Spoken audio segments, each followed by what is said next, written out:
जगला में जो करे वो करे रात के मिलेला सुकून खाके राजा जी के हाथ के अच्छा लागेला।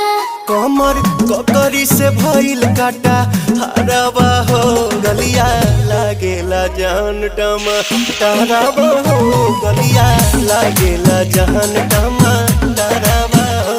कहे तोर गए तुझको मैं पार करना अपने खाला पहले हम के खिया करना तबे भइल बा कमरिया मोर चाह करना तबे भइल बा कमरिया मोर चाह करना।